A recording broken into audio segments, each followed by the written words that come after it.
In 2020, Roma, the largest ethnic minority in Europe, are still the target of marginalization, discrimination and violence. This year, the COVID-19 pandemic has shown the challenges facing Roma communities and how vulnerable they remain both in terms of health and their socio-economic situation.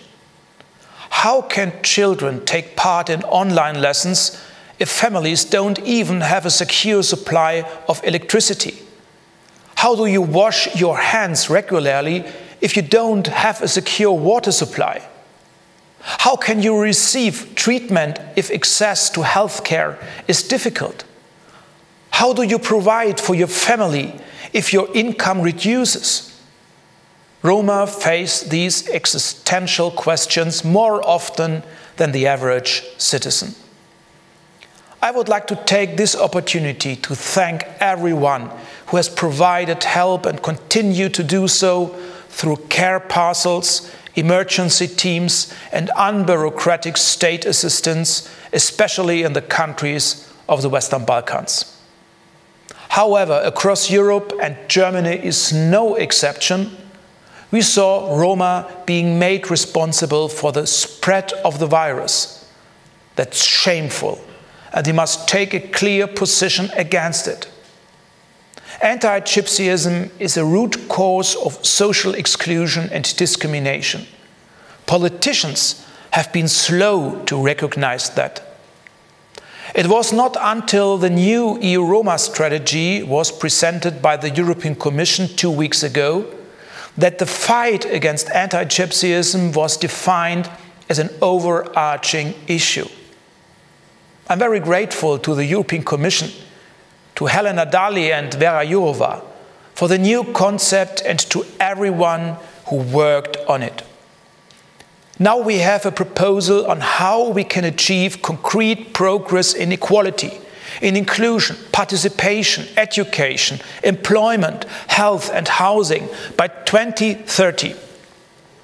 The European Commission has set out targets and indicators. Above all, this is thanks to the commitment of you, the civil society. You repeatedly pointed that we can only achieve progress if the EU and its member states are committed to reaching tangible goals. We have ambitious targets for 2030. However, it should be clear to everyone that we can only achieve them if the EU and its member states, all member states, work together closely, if policymakers and civil society work together hand in hand. Last week, we had the first opportunity for a fruitful exchange on the new strategy at EU level. The member states must now agree on its implementation.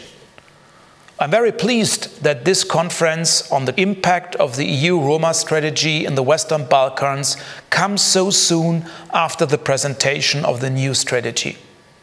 I would like to thank the Central Council of German Sinti and Roma, Roma Active Albania and ERGO-Netzwerk for organizing this virtual conference.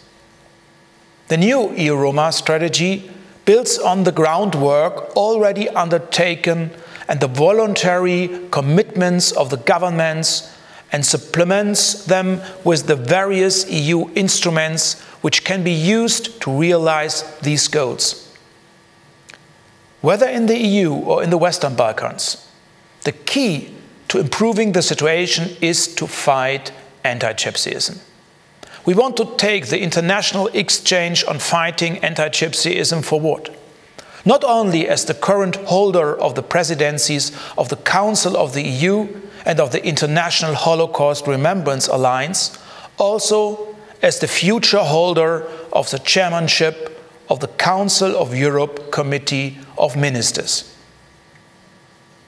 I'm delighted that while chairing the International Holocaust Remembrance Alliance, we succeeded on the 8th of October in adopting a working definition of anti-Gypsyism. 34 member countries agreed on a wording drafted in close cooperation by participants from politics, the academic community, and civil society. Together, we have created a tool which gives us criteria to describe what we understand by anti-Gypsyism. I very much hope that this new definition will have a similar impact as the working definition of anti-Semitism did. No one can still deny that anti-Gypsyism is a problem for society as a whole.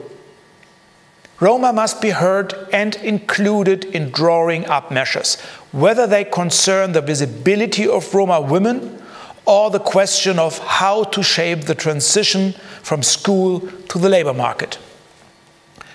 There are no ready solutions to any of these questions. The situation is different in every country.